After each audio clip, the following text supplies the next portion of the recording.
I grew up feeling like I was living in the background of my own life. My sister, Liana, had this way of stealing the spotlight not just by accident, but like it was her mission. Every time there was a celebration, every special day that was supposed to be mine, she somehow turned it into her own. Take my birthday parties, for example. When I was a kid, I remember blowing out the candles on my cake, and just as I was about to make a wish, Liana would suddenly start crying loudly. Tears streaming down her face, she'd wail about how unfair it was that it wasn't her party, how she felt left out. Naturally, the guests would rush over to comfort her. And just like that, all attention shifted away from me. It wasn't just the parties. At school, when I brought home awards or made the honor roll, Liana would announce some drama at home or pretend to be sick. My parents would rush to her side, leaving me to celebrate my accomplishments alone or, worse, unacknowledged. They always said it was because she needs more emotional support. As I got older, the pattern only got worse. When I graduated from high school with honors, she showed up late, boasting about her new modeling contract. Everyone was so impressed by her that my achievement barely got a mention. And the worst part? My parents never saw this. Or maybe they did but chose to pretend they didn't. They always brushed it off with the same line, "Veronica, be patient. She's fragile and she needs us." Fragile? She was manipulative. I wasn't fragile, I was invisible. And I learned to swallow that truth in silence. For years. When Marcus proposed to me, it felt like my moment was finally here. The world slowed down, and for the first time in a long time, I could imagine a day that was only mine. We set our wedding date for May 14th, a date special to us because it marked the day of our first official date, years ago. I poured my heart into the plans, dreaming of a perfect day around the people who loved and respected me. But of course, reality wasn't that kind. One afternoon, as I was making final decisions about the guest list, Liana waltzed into the living room, glowing and excited. She had this mischievous smile that immediately set off alarms in my head. "I've decided to have my baby shower on May 14th, she announced like it was the most natural thing in the world. I blinked, trying to process what she just said. "Wait, what? Your baby shower on my wedding day?" She shrugged, completely unfazed. "Yeah. Everyone said it's a good weekend. Most people are free, and it's perfect timing." My heart sank. The day I had dreamed about, planned for months, was suddenly hijacked. I went to my parents, hoping for support. "Mom, Dad, this can't happen. It's my wedding day. Can't she pick another date?" My mom's face softened, almost pitying. "Veronica, she's been through so much. You know how fragile she is right now." Dad nodded in agreement. "It's just one day. You could shift the wedding a little. We want Liana to have this special moment too." I looked at them, disbelief turning into frustration. Once again, they were choosing her. Once again, my happiness was an afterthought. I realized, in that moment, nothing had changed. They never saw me as someone who deserved her own spotlight. They saw me as the strong one, the one who could be pushed aside. But this time, I wasn't going to stay silent.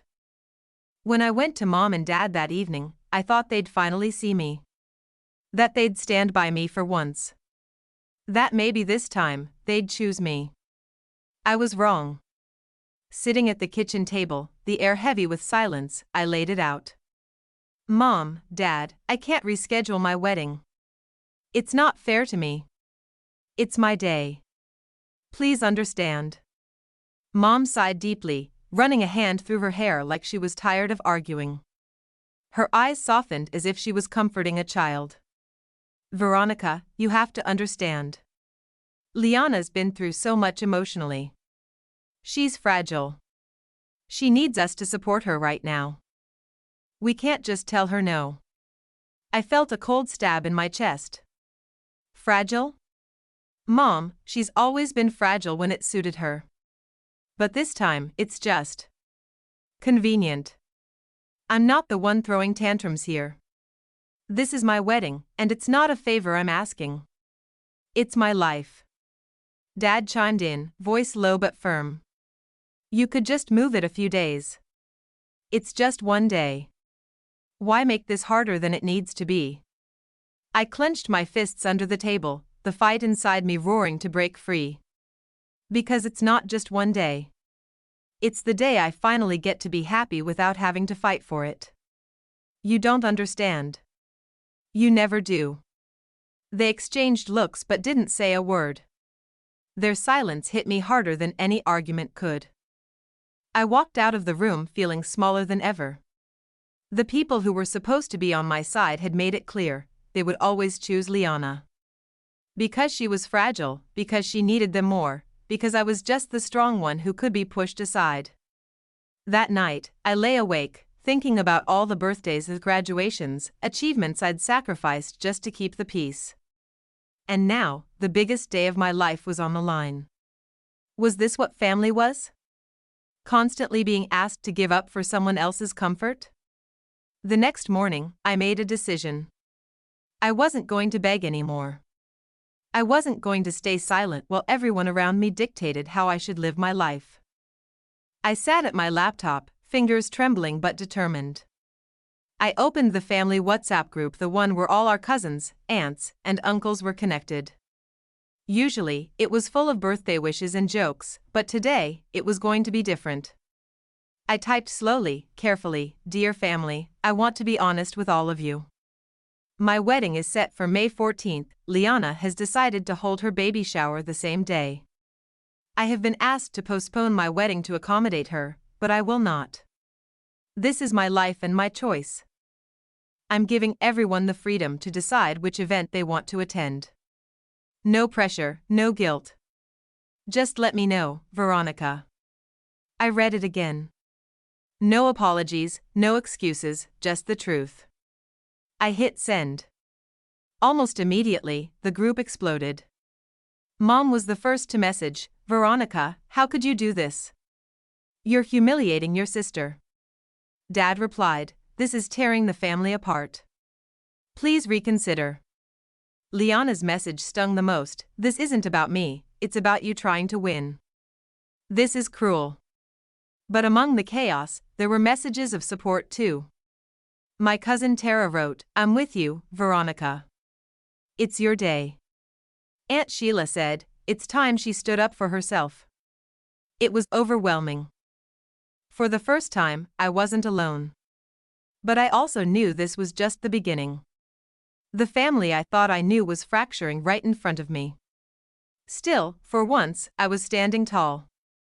And I wasn't going to back down. After I sent that message in the family group, things changed overnight.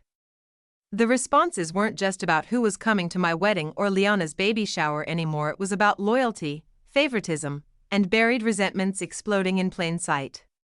Mom and Dad didn't hold back. They started calling me, sending texts, trying to guilt-trip me into backing down.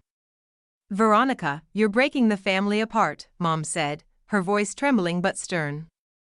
"We only want what's best for everyone." "What about what's best for me?" I snapped, barely able to keep the frustration out of my voice. Why is it always about Liana? I've spent my whole life standing in the background. I'm done. Dad tried to reason, "She's pregnant, Veronica. It's a difficult time. You should understand." I hung up on him. I didn't want to hear it anymore. Meanwhile, the group chat became a battleground. My aunt sided with Liana, calling me selfish and inconsiderate. My cousins, some quietly supportive, others openly divided. It felt like the family I'd grown up with was splitting apart. But here's what surprised me most of the family was choosing to support me.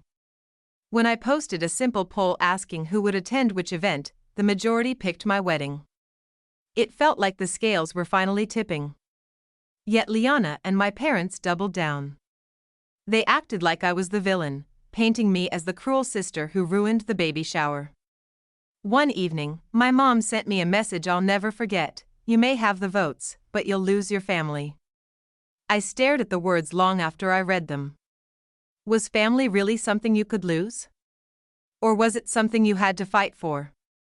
For the first time in my life, I realized that standing up for myself meant risking everything I thought family was. But you know what? It was liberating. I started focusing on the people who did support me. My fiancé, Marcus, was my rock, reminding me every day that this was our moment, and no one had the right to steal it. I also reached out to cousins and aunts who had been quietly watching from the sidelines. They told me stories about how Liana had always been the favorite, how my parents enabled her drama, and how much they admired me for finally standing my ground. The truth was clear: my sister's baby shower was never about celebration. It was a power play. A way to keep me small, invisible, and unheard. But I wasn't that girl anymore. I was done shrinking for anyone.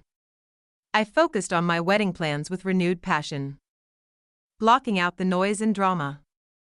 And as May 14th approached, I felt something I hadn't in years: hope. Because this time, the day was mine. The morning sun filtered softly through my bedroom window, but I couldn't focus on the beauty outside. My heart thudded like a drum in my chest, excitement mixed with an undercurrent of dread. Today was supposed to be the happiest day of my life. But the absence of some key people cast a shadow I couldn't ignore. Marcus sat next to me as I slipped into my wedding dress. His eyes sparkled with love and reassurance. This day is ours. Everyone else's opinions don't matter. I smiled through a lump in my throat. I wanted to believe that. I wanted to feel free from the years of pain and neglect. Today was my stand. As we arrived at the venue, the tension was palpable. The room was beautifully decorated, with soft white roses, twinkling fairy lights, and elegant tables set for a celebration. I scanned the guest list quietly. I noticed a handful of relatives sitting awkwardly in the corner, avoiding eye contact. The seats my parents and Liana were supposed to fill sat eerily empty. A pang of sadness cut through me, but I pushed it away. When I walked down the aisle, the silence was deafening compared to the cheers I'd hoped for. But Marcus's smile was steady, his gaze locked on mine, reminding me that this moment was about us, not anyone else. We exchanged vows, promises that felt like a shield around my heart. I saw tears in Marcus's eyes, and I finally allowed myself to let go of the bitterness I'd carried for so long. The reception was a mix of laughter and hushed conversations. Some cousins clinked glasses in celebration, others kept their distance, their whispers filled with judgment. I overheard a few relatives say things like, "She should have been more understanding," or "This family will never be the same." But I didn't let their words touch me. For the first time, I felt the power of claiming my happiness, even if it meant breaking away from my past. As I danced with Marcus under the glittering lights, I silently vowed, no more hiding, no more waiting. This was the beginning of my life on my own terms. The morning after the wedding, my phone buzzed nonstop. The family group chat had turned into a battlefield.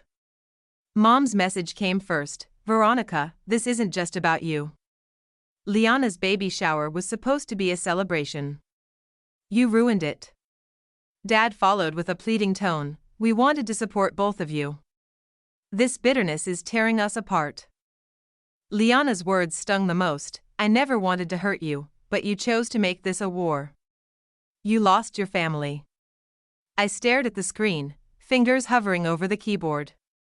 The temptation to lash back was strong, but I took a deep breath and chose calm instead.